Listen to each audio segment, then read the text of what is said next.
Hey, well, what is up, everyone? Welcome to episode number 47 of the Faith and Pop Culture Podcast. It is me, your host, Daniel, and I am joined, as I always am, by the reaping to my Hunger Games, Mr. Samuel David Kemp. What is up? Hey Daniel, good to be with you. Have you read the Snakes and Song? No, Sunrise on the Uh, Reaping? I have read it. I think you've I've read. you you I did some listened reading to it. too. Yeah, I listened to it. I thought it was pretty good. A bit dark, I think, because you kind of know since it's like a prequel sort of book. It's sort of like it's interesting because it's how do you sort of set up what you inevitably know is going to happen in a Yeah, it's like way that's when you start the interesting. book, there's a prequel to a character you know is like a depressed alcoholic. In the later ones, you're like, I'm gonna go out on a limb here and say that this doesn't end happily. Uh, Yeah, yeah. But I thought it was good. I mean, it was engaging, entertaining. So and I'm shout all out. about I'm a sucker for just dark stuff. Like Oh I'm not yeah, one of those like like gothic people, but like hey, I like my stories. I like things to be a little grim and unhappy and yeah, yeah. To just leave in sort of misery and turmoil and all that. Yeah, I'm a fan of sort of depressing books. and they're the even like today they're because they're making a movie based on that book, and it's like an all-star cast. Like every day they're some big name people. So Yeah, we'll that should be definitely good. be dipping our toes back into that whenever that comes out. But speaking of movies and things, and that were cast by not cartoons but by real people, in fact, last week I saw How to Train Your Dragon live action version of it, and it was surprisingly not horrible. Wow. I, I know that's sort of where we High are with these. praise for a live action remake. Uh, Surprisingly not horrible. I know I expect that to be like the box pull quote, like Yeah. or in the trailer, How to Train Your Dragon, in theaters now, surprisingly not horrible. But it is like it's one of those weird things where because like Lilo and Stitch is still in theaters right now. Yeah. Like it's like and like still doing well, and And this movie did the well. smoke has only cleared from Snow White. I know it's just like a little bit of deja vu for movie theaters right now, and like I don't know how far. Like I said in my review, like this that I can think of, like all the remakes have been like the Disney thing, remake all their movies. How to Train Your Dragon is Universal, so like the virus is spreading. Like I don't know Yeah, what other studios have animated movies that they're like, ooh, how can we repackage the very same story and sell it back to people? So but I that thought something that's interesting that, and I'd encourage folks to check out your full review, but something that maybe isn't too common with these is it's the same director of the animated version that did the live action remake. Is that correct? yeah, that's the weird thing I say in my review, like because the writer director of How to Train Your Dragon, like really his only other notable directorial writing like credit on IMDb is like the animated Lilo and Stitch. So it's just this sort of like this must be a weird time for him. Like his Yeah. two sort of contributions to the entertainment world like are both were both remade, and like the Lilo and Stitch didn't ask him to be involved like at all. I don't think he had any Yeah. interest. And I mean, the movie did well. I thought it was fine, um, but he did come back for this one, and I think in the interviews he sort of said like I don't think he really wanted to remake it. Like I don't think he's crazy about the live action stuff, but he was sort of like, if someone's gonna do it, and someone is gonna do it, there's too much money at stake, I guess. But Yeah. it might as well be me. But it is, yeah, it is interesting when I feel like, and maybe that's just my own bent, but it does take some of the icky factor out, like the corporate when it's the Uh-huh. same guy, like, and he's expanding the story, but it's like, well, it's his story, like he can expand. It doesn't feel quite as like I don't know, like they're just selling it's quite as soulless of some other person's gonna remake, and I don't know. I don't know. Like, I mean, we really don't need to be doing this still, like, Yeah, but it is just kind of a I mean, it's unfortunate that it is so successful. I mean, for the most part, there's some exceptions, I guess, but like Yeah, it's like it's just when Snow unfortunate. White we thought was going to be the end, finally kill the trend. Then Lilo Yeah. and Stitch crushes it, and this movie I haven't seen. I think it's doing well. I don't think it's like Lilo and Stitch level, but I think it's doing well enough that like they're going to remake the sequel, and we're gonna keep getting this. Get a live action Kung Fu Panda. Uh, get Jack Black and mocap or something. But so that was hey, Yeah. I did think as far as these go, this is probably my favorite live action like Well, there you go. retelling. And just because I think the original like animated movies. Have your girls are they old Yeah. enough to get into those yet? No, I was just thinking about that over the weekend. I don't think I have seen any of those movies, Ooh. and I don't think the girls have either. And we don't have like I don't know what. I guess we'd have to buy it because I don't know what Universal doesn't have its own streaming thing, does it? Or I mean they does it? probably do. Yeah, I don't know where those would be. I I don't, guess you could probably buy it on like Prime Video or something. yeah, you could find it somewhere to But who wants to pay for movies these I days? know, but they are good. And you would, I know, knowing you, I mean, the soundtrack is like top tier, like Oh, not just of really? animated, but like of movies. Like it is so good. Hmm. And Who does the music? I forget who does this. I forget. It's the guy that's done a lot of other ones, but he's not like not one of like the main ones you think of, like a Hans Zimmer type. But Uh, yeah, you need to go. That will amplify, energize your work if you listen to that in the background. But speaking yeah. of kind of animated stuff, there's sort of a big story I want us to get into. Uh, kind of a more serious thing going on. But before we get to that, just on the note of animated, I thought I would also mention, in case you missed it, you haven't been following what we're doing, all the stuff going on here at the Collision, is I had the chance to interview a writer producer of an animated movie, a animated Bible adaptation, and that is Emir Kovacs, who just kind of was like spearheaded the recently released animated movie Book of Joshua, The Walls of Jericho. Obviously, as you can tell from the title, telling the biblical story of Joshua up until the walls of Jericho. And I didn't end up doing like a full review for it. There's too many other things going on.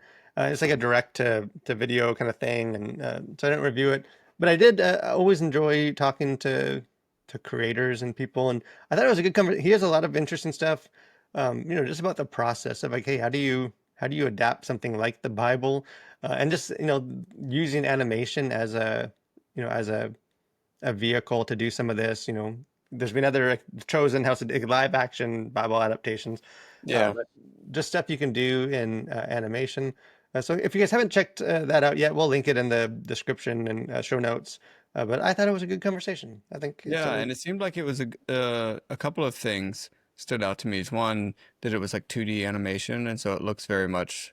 And he even yeah. says it's like sort of Prince of Egypt vibes, and sort of Lord of the Rings, War of the Rohirrim. So if you're fans of either of those movies, aesthetically speaking, I think it's in line with those, which I think is really cool. And it's just something different from a lot of what's on offer now. And then also just the fact that you do have to like I guess you have to Foley every sound, like the sound design of an animation, which is not something I'd thought about before. And he talks about how it's like you just like it's just so much more tedious than live action. And so props to all those animators out there who are doing cool stuff. And hopefully it does well. So Yeah, and there's tons of like we just had the King of Kings, like the Angel Studios animated movie. yeah, There's the one called Light of the World, which I think I missed the screening for it, but I think it comes out in like September or something. Then this one, like, there's just been a ton, like a kind of a new wave of these sort of animated kind of Bible adaptations, and yeah, which I don't know. We'll see how that. For so long, it was sort of like Prince of Egypt was like the only one, and I think there was like a king, yeah. other Joseph, a King of Dreams, or And whatever. But VeggieTales was also VeggieTales, I can't go wrong with those. But so yeah, it is cool to see sort of this new wave of just Bible adaptations and stories, sort of aiming at yeah, all demographics. But something that is not cool to see, something that hopefully is not become a new wave in our culture. Kind of the big thing that we thought we'd get into, because it is one of the biggest, unfortunately, like one of the biggest stories in the Christian entertainment world.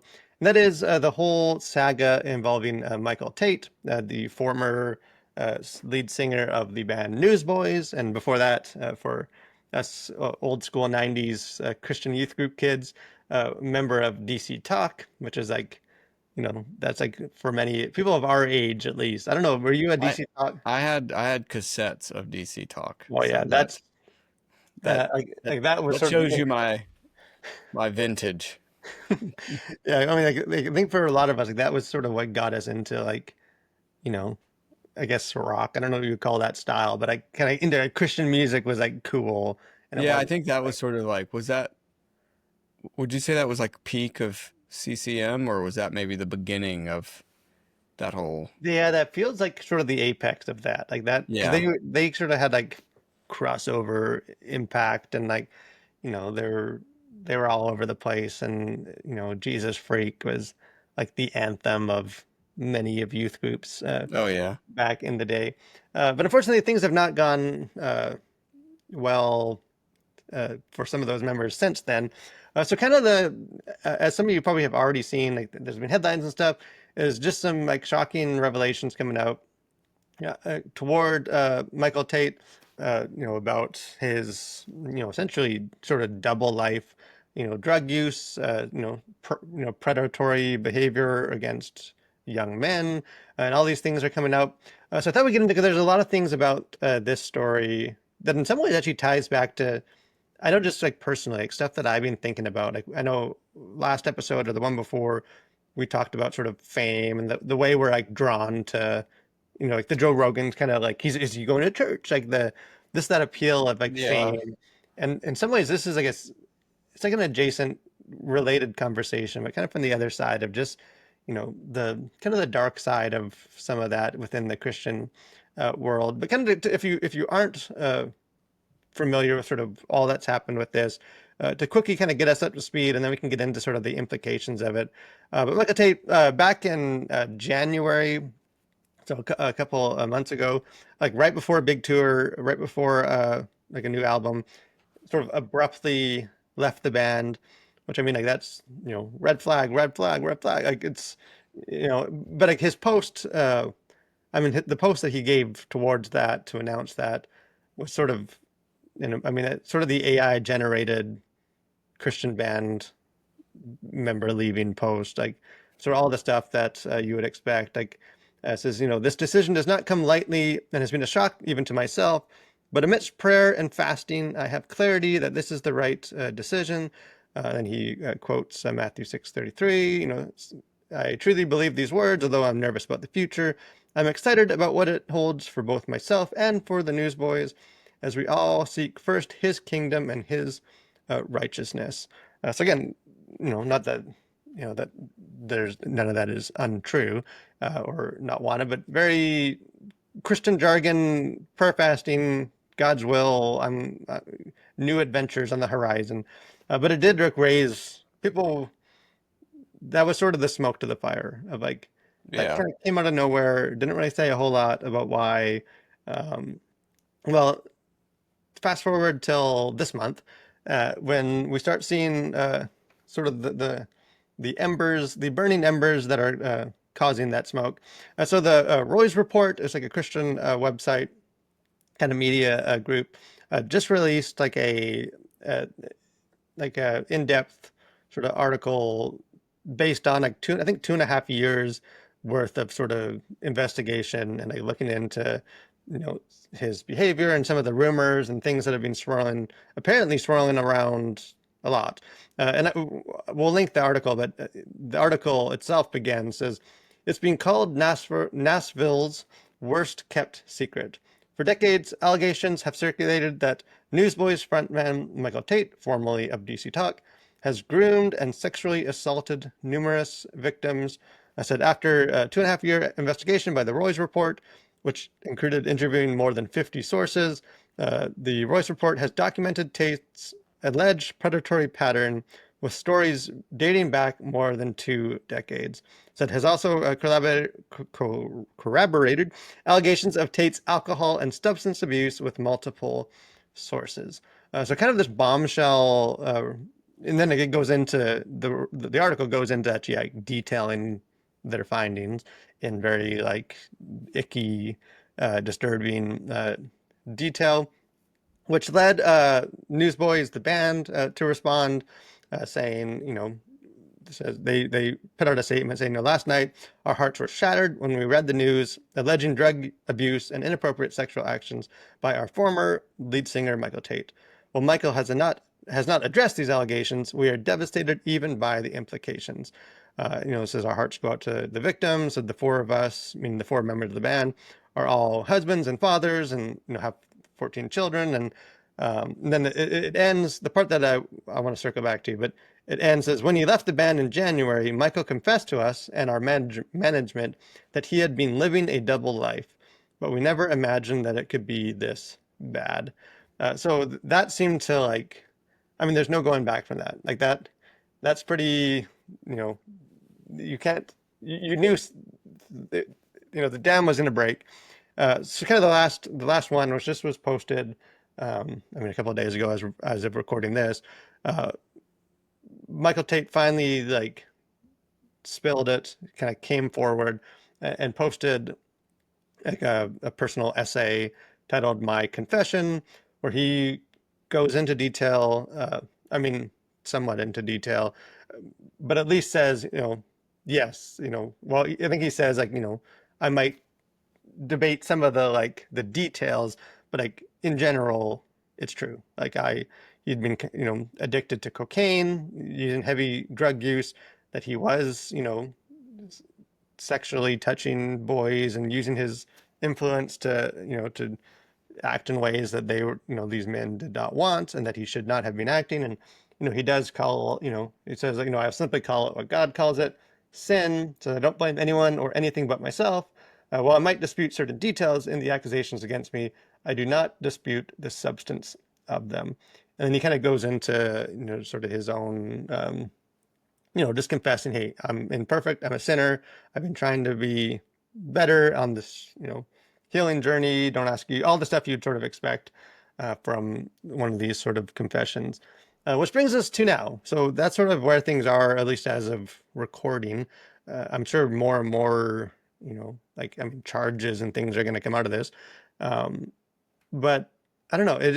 I mean, I feel like the initial reaction for any Christian should just be like heartbroken. Like there's nothing good about this. Like Yeah. obviously, like, but there's the whole thing is just one of those like I remember like it was actually my brother that sent me. I hadn't seen the news yet, and like I just like my reaction even before I got into it is just like, really? Like again, like another one, like Yeah. which I mean says something. That's sort of the response of like, hey, another, like why does this keep happening? Why is there? It just seems like there's this steady stream of these influential Christian celebrity leaders that have moral failings. I mean, like I've in my own personal life have been influenced, and like people around me.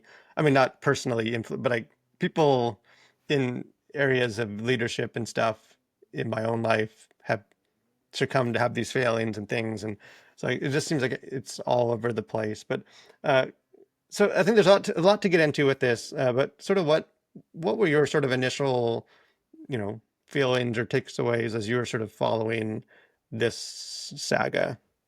Yeah, I mean, I think like you, m- just yeah, just sort of that crushing disappointment again, that you're just like really like, man, like, and this one, I don't know, I think it seems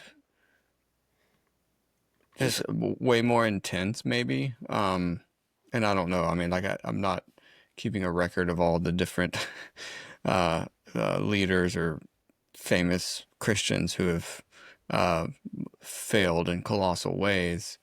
Um, but this one seems quite bad, and like extensive, and which I think just sort of leads one to think about the structure. Like I thought about our episode that we talked about fame and the whole thing with, Joe Rogan going to church and stuff. I think that was our last episode. And how just unhealthy fame is, and how it doesn't seem like a lot of the famous Christians are any different from the famous non-Christians, which I know is not true just statistically, but when I think we're bombarded by just all these stories over and over and over again, where it's like we expect Hollywood creeps to act like Hollywood creeps, and it's like, okay, well, that's the world, but it's like it's actually worse, I think, in the church, or at least in the Christian area, because unlike Hollywood creeps, like the Christian ones are proclaiming to be better than that, and in fact preaching and talking about the exact opposite of the life. It's like if you look at someone like Harvey Weinstein, it's like,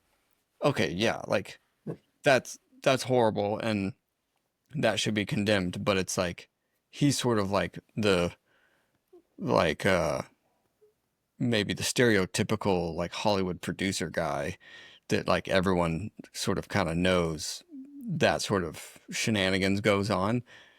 But I think it's even worse when you see it in like for Christians who are in very influential positions of power or fame or stardom or whatever, that are behaving no better than, while at the same time saying the opposite. Yeah, because I feel like there's like the two things to me that make like when it happens like in a Christian context, just so much worse. Like is like one is like yeah, like the hypocrisy of it. Like like this is a very public Christian figure that's like not just public because people like his music, like public because like he's being outspoken and like he's been at the Donald Trump rallies and like he's sort of the the evangelical Christian representative and he's speaking out and he's being like in the God's Not Dead movies and like he's very much present like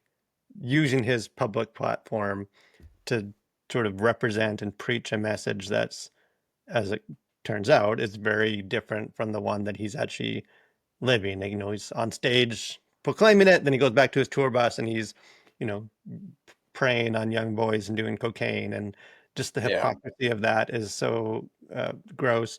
And like the second part is just the, which I feel like there's very few things is like just like downright evil is like using God and faith as like a not a tool, but like as a not sure what word like the Like like as a he's lure.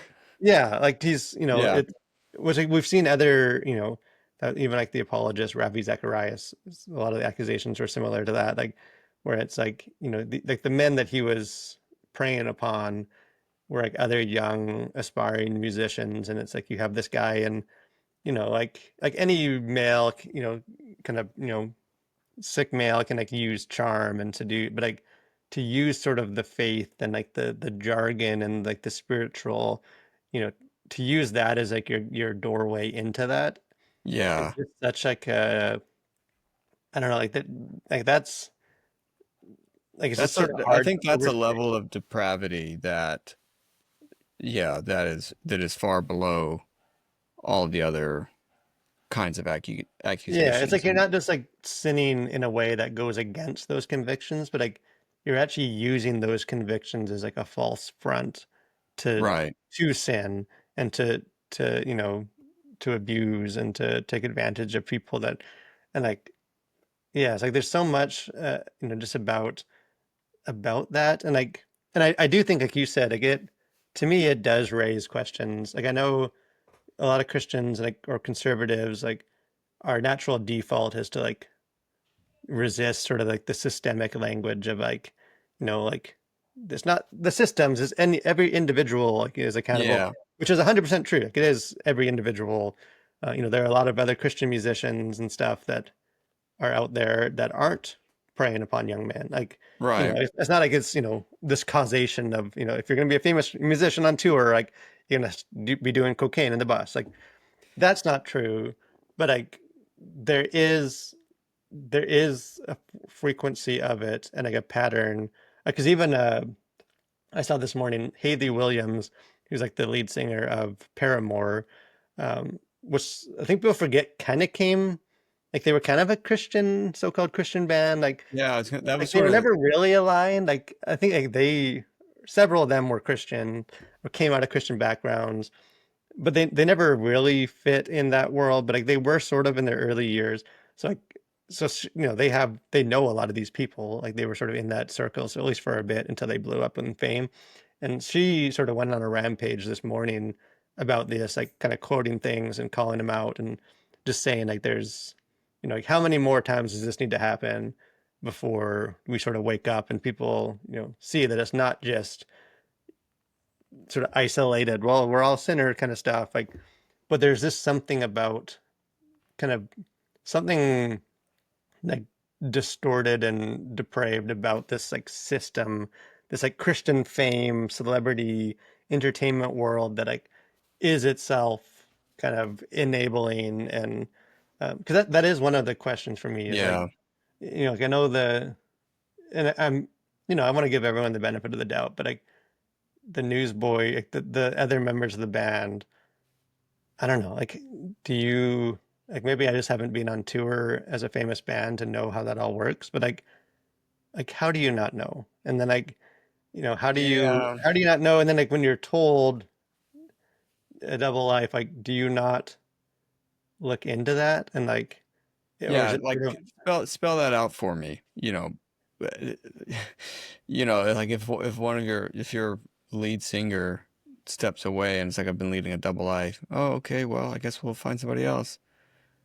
Like I would have some follow-up questions to that, yeah. So yeah, that's well, and certainly like you would think the management as well, like whoever their management company is, or I don't know how it all, that industry, but I know it's an industry, and so Well, and there's lots of there's so much money at stake, and I feel like yeah, there's people that because even like the Roy's report, like the part I read to start the article saying it's being called Nashville's worst kept secret.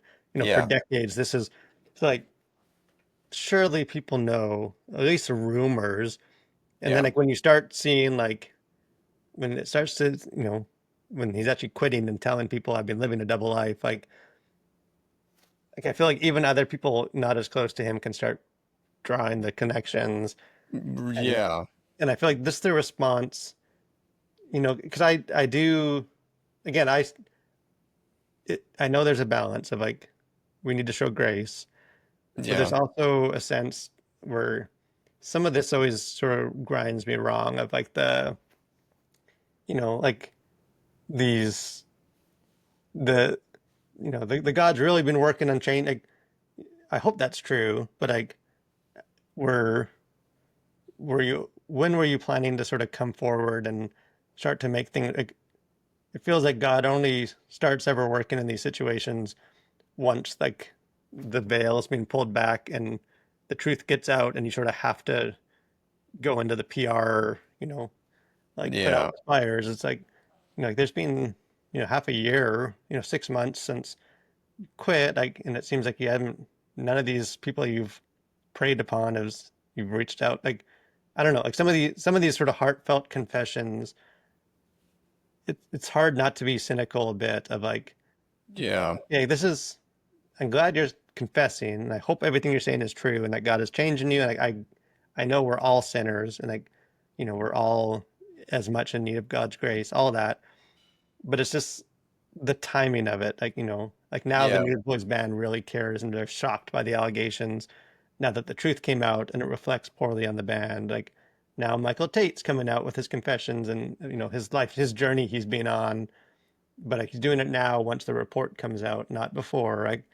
yeah, Like has there ever been like a just hey guys, like this isn't even out there yet, but like God's been working on me and I want to confess, it's I don't know. It just there's yeah, something and I feel like it's so easy to do to wrap it all in Christian jargon and throw in some Bible verses and like, hey, we're all sinners, all as Romans says, all have fallen short of the glory of God. And like it's just it's easy to sort of just throw out that kind of language and then sort of like just look past it, and like everyone kind of brushes it under the rug and we move on. And I don't know, like, I do think, I don't know, there Yeah, needs I to mean, be something different. yeah, and I think that's, and I feel like I do this all the time on this podcast, but is kind of bring it back to like follow the money, I guess, and like there's sales to be made, there's money to be made. I think, why are why are faith-based films so bad? Well, people keep buying them, like there's an industry for for films like that I think a lot of people, again, this goes back to sort of the old school faith-based films. And again, I'm glad that they've gotten better, but like there's an industry for what was on offer and those kind of films that are kind of super preachy and like, we don't really like these. Well, I wish they'd do something else. Well, the reality is people pay for those, and there's a demand for that. And so I think just like that, there's a whole industry, and there's like, again, not to excuse it, but I think to help people realize that there's an entire industry of just like probably pretty normal people who have a paycheck that is dependent on this famous celebrity keep making appearances and keep being famous. And what makes it worse is it's like it's in the Christian industry, which I would say is different from the church. I think they're perhaps side by side, but I think there's probably also a lot of people within Christian industry that are not themselves Christian, and they are making a lot of money. And so there are incentives in place that would encourage people to not expose this kind of behavior, and or Well, at the very least kind of ignore it. yeah, and I feel like there's a, because this is sort of going back to the Ravi Zacharias one too. Like there's there's like a an off ramp to get out of feeling any guilt, because it's like, hey, I know there's bad, but like, they're doing so much good for the kingdom. You can wrap it in all that, like, Yeah, yeah, like I know there's probably some stuff that's a little, a little shady going on, but like on the tour bus, but like, he's out there, he's on the stage with the president, and he's, praying over him, and like, look at the witness he has, and it's like, even if that witness seems like it's, you know, about this deep, like, and isn't consistent with, how his life reflects, like, it's, I feel like it's almost easier for Christians to overlook the fallings, because we can kind of like, the ends and the means, and like yeah, like, hey, they're doing so much, yeah, that's bad, but like, what if all these people are in heaven one day because of this music? And so we don't want to, undercut their ministry, or, it will look bad on, it'll be a bad look for the church if another one of us fails. Like there's just so much. And I feel like this is probably too strong. And I know there's other, more nuance to it, but I just, lately I've been thinking like, I just don't think Christians were ever made to be famous. Like, yeah. and Well, like I don't think anyone. anybody. Yeah, like I think Christian or non-Christian, I don't think fame is good. Like I just think I think the bottom line is having those levels of fame is not good. There's like maybe a handful of people who have, um, you could say maybe have handled it okay or well, but 9 times out of 10, I don't think it's good for you. And I think the ones, yeah, I mean, I just think it's one of those things that it's not good for you, and especially for the church, it's kind of a weird not good for you. Yeah, like And I try and think, and I mean, like in a way, like obviously, like the early, like the disciples in, in the Book of Acts sort of era, like there were the ones that were, there were people that were known and famous. Like there were the sort of yeah, the, like I'm sure like Peter and Paul were sort of these like rock star, you know, Christian, like people, everyone sort of in the early church knew that yeah, you guys were. It's like there was some degree of that, but I keep thinking back, like, like what would the disciples think of sort of this Christian industry and this fame and like, these Christians that are like, preying upon underage boys and doing cocaine in the tour bus on the way to, go sing songs about God not being, being dead or whatever. Like Yeah. I just I just don't think, you know, I just don't think Christians were made or like intended to, obviously like, there are people that are Christians that did, invented thing. Like for me, it's more the fame for being a Christian, if that makes sense. Like Yeah. it's not like, hey, I'm a Christian and I'm an athlete and people know I'm famous because I'm really good at baseball, but Yeah. like that to me is a little different than like this guy's famous because like he's a really famous preacher. And it's like, Yeah. Or like he makes famous Christian pop songs or something. It's like, yeah, or books, like all these sort of things, like this sort of yeah. they're famous for being Christians. And like to Yeah. me it's like I just there's been and we, not in like the Newsboys level, but like we, like we're and the stuff we do, like we're sort of around like the at least the publishing world and like the pastoral world and like so we see there's some things we've seen or been around or heard like of just some of the some of the like kind of diva behavior of some of this like and that's like this is the book might be a Bible study but like the lifestyle around that and traveling and like, expenses and expectations of hotels and limo pickups and like that seems very worldly. Like that is Yeah. I don't think Christians, not that Christians need to never be comfortable, but like I don't know. I just to me obviously like, the biggest thing is like these men that were preyed upon and stuff, but like in just like a wider level, I hope these sort of things, if any good comes out of it, is just that like we like I almost think we need to be more disillusioned with fame. And like, Yeah. like I don't necessarily want celebrities to fail in order for that to happen, but like as they keep as it does keep happening, like I just, from both sides, trying to get the fame, trying to support the fame, like just fame in the church platforms and Yeah. all that comes from that. As the church, I hope we can kind of move past that. And, like I was just at the SBC, Southern Baptist Convention, and like we're sort of thinking of that too, of like, there's a lot of these big shot pastor guys out there that get all the headlines and, they're these like rock star preachers and like I've just never been very impressed with that kind of stuff. And like we live, in Atlanta where passions, the passion conferences and like, I'm not drawn to sort of that. But Yeah. then like, you also just have all these guys, like I was there for a couple of days. We had our own booth set up there and I talked to some people who came over to talk about the collision. And so I always like meeting those people. Yeah.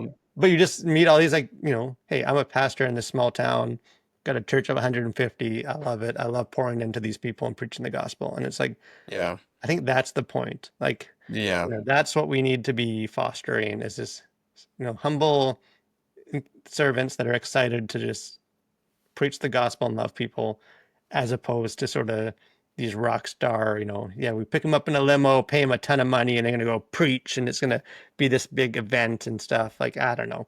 I've just sort of more Yeah. and more. Yeah. No, I think there's a couple of things that come to mind. Is one, I think the sort of the industry that encompasses Christian stardom, I don't know that that industry is itself Christian. Like I would question that because it seems like it isn't because it enables a lot of this really terrible behavior. And so, like I'm not accusing any one person or any one management company or whatever, but my suspicion is at the end of the day, like they are existing to manage and get the most out of the talent, which happens to be Christian. And I would just be curious to know what percentage of those organizations are actually Christian run organizations and how much emphasis is placed on character versus I think like Christian celebrities should be held at a much higher standard. And I think there should be some mechanism so that it's like, hey, if we're going to take you on as talent, like we have standards for how you're going to conduct yourself um, in Which is public. probably And maybe the last thing to say. Uh, which I meant to say earlier, is I feel like, and part of that too is this involvement in the local church. Like, Yeah. I feel like that is one of the areas where, as far as like the systemic sort of like the pattern behavior, is like a lot of these people when they get to a certain level of fame, either it's just hard for them to like, okay, if I go worship at this church, I'm just gonna get mobbed with all these, oh, there's so, there's Michael Tait, like he's the celebrity, like it's, Yeah. and it's different, or else you're just like you're on the road all the time, and like you have this sense that like, well, I'm sort of like being the minister, therefore like I Yeah. don't need to necessarily go and because I'm sort of always in the Christian world, so like I don't really need church, like because I'm sort of always in church in a way, and like, Right. I just feel like the a lot of the at least from the the previous sort of these fallings, you can usually trace back to like they reached a level where they were too busy traveling too far, too famous, that they lost like touch, like the accountability of Yeah. the church, and they didn't have those people. They were more accountable, like you were saying, to like the Christianism business sort of you know infrastructure, as opposed to just like the body of believers. And I just think that's just a recipe for like, especially like, if anyone needs it, you know the Yeah. most, it's those that like have the most temptations and things, and Well, pressures and and stuff I like. think for someone like him, if you have everyone around you who absolutely loves you and wants to do whatever they can to make you happy, like if those are the people that you're seeing day in and day out, are the people who are their purpose for existing is meeting your needs. Like it's only a matter of time, before you are so disconnected from reality and it just leads you into these um, disgraceful places. And so I think, yeah, I mean, I think there just needs to be that not losing touch with reality. And I think there's just an isolation that comes from fame as well, because there is that like, well, I don't want to go there, but because it's gonna cause a stir in the church. But then, yeah, I just think it leads to all this weird stuff. And so uh, what the reform is systemically, I don't know, but it seems like there certainly needs to be some. Yeah, it needs to be some, and I know there is, and there's been more, especially since all the Me Too stuff. Or I mean, at least I hope there's been more, like since that happened, a couple of years ago. But Yeah, yeah, like even like and then we can move on. But like I think it was the Roy's report itself, or maybe it was just a different article I was reading about this situation. Like I feel like the ending paragraph of it was just such a sad. It like said something about it, and Michael Tate currently like lives alone outside Nashville in his like $3.7 million house or something. And like, yeah, if you make money, he's successful, he's talented. Like, I don't necessarily think that there's that itself is the issue, but just that isolation of like, okay, here's a yeah, guy. Everyone, in the Christian world, like so many people know his name. He's been up there with presidents. He's been in these big movies, like, and it's just this guy that's like living alone in this big house and all the riches, and yet you just hear from him his confession, like just the emptiness and like the disconnect, and like I don't know, it just, to me, that was just like, that's just such a sad. I just don't think we were designed either to be yeah, isolated in that kind of way. So hey, we'll kind of, if anything else like comes up from this over the next couple of weeks, we can follow up on it. I am curious to sort of see some of the what's, hopefully there is stuff that comes like in change, yeah, and uh, but I'm curious to sort of see how this all unfolds and how the Christian community kind of reacts, and hopefully begins to make some changes.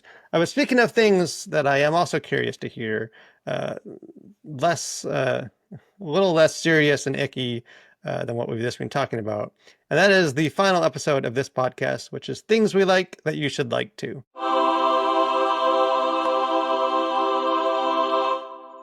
Well, Samuel, this is your week to enlighten people, uncultured people, about how they can become more cultured and sophisticated. So the floor is yours.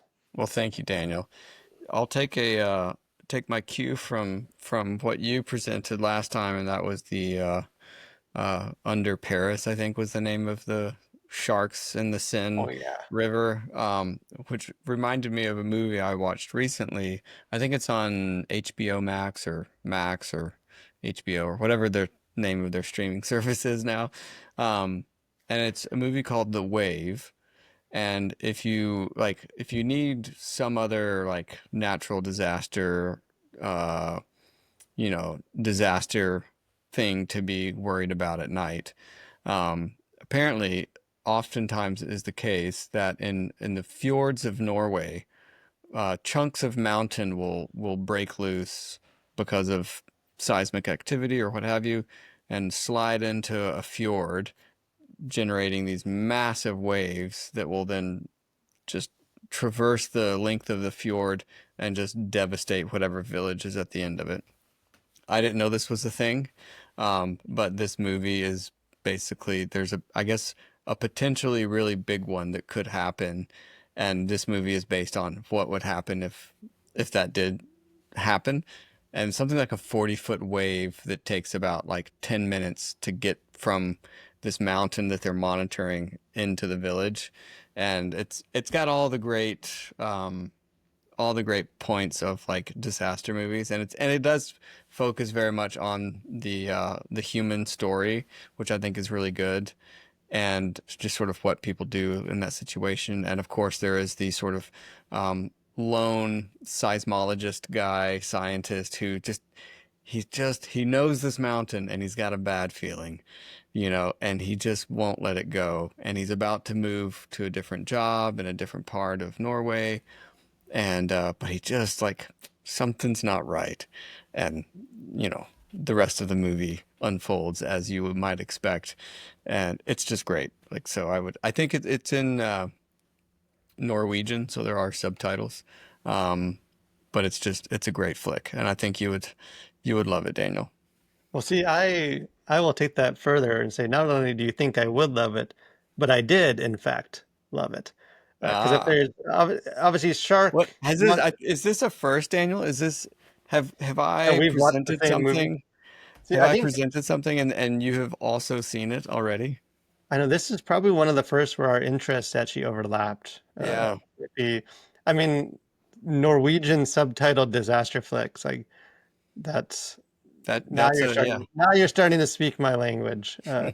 Well, Because I yeah, had a suspicion that you would like it, so see, yeah, I mean, you throw a natural disaster in there, throw all the cliches of the smart scientist and all this stuff. Like, I will continue to eat that meal as long as yeah. it's delivered to me. But it is a really good movie because Yeah, it I is. think the reason I watched it is when it came out, I saw some reviews saying that's like because you can have bad disaster movies Oh yeah, or yeah. spectacle. There's With lots of this one, those. like there is the human element and like you know, like is actually a compelling story, and there's also a big wave and destruction and all that good stuff. Yeah, but I don't think it overdoes like there's certainly some CGI obviously, but like that aspect of it is I think quite minor. And so I think that's what makes it so good is it's like, yeah, okay, there's this giant wave they're trying to run from for like, 5 minutes of the actual movie, and then it's just sort of the aftermath of massive flooding and a tsunami. Yeah, And because that is one of the things, like the last Twisters movie. It's like, and now there's another tornado. Now there's two tornadoes. Now there's a fire tornado. Like, you can just keep it going. Where like a right, wave, it's like, you know, that only lasts so long. Like you can right. only have that much spectacle that you kind of have to have a story. So hey, I feel like I have seen this movie, but you have not seen Under Paris. So I think No, it's only fair that in the I, next I've got some homework to do. your viewing homework. So now I feel challenged for next week to find some other subtitled, off the beaten trail, weird disaster monster movies. I'll recommend one for you once we get off here that you can maybe see and then uh, tell it to the masses next I time. know. Yeah, I'll need because I'm actually going to be. I'm home. My wife and kids are out of town for the next 10 days, so things are going to get a little wild. A little foreign disaster films will be watched, but hopefully, what will also be watched or listened to, depending on your preferences, is this podcast again next week. Every Thursday. hope you'll continue to join us just to look at pop culture. I know we already have, there's a bunch of stuff coming up, interesting topics, conversations, just finalizing a couple of guests to come on, interesting people that have written books or in different aspects of the sort of that world, either creating or like commentating. And so there should be a lot of good stuff over this summer, not to mention just a lot of big movies. And, we have another Pixar movie coming out next week. There's Yeah. always a lot of conversation about Pixar movies. And so it's going to be a busy summer, but we will be there every step of the way. So until then, guys, stay safe, and we will see you next week for more conversations on faith and pop culture.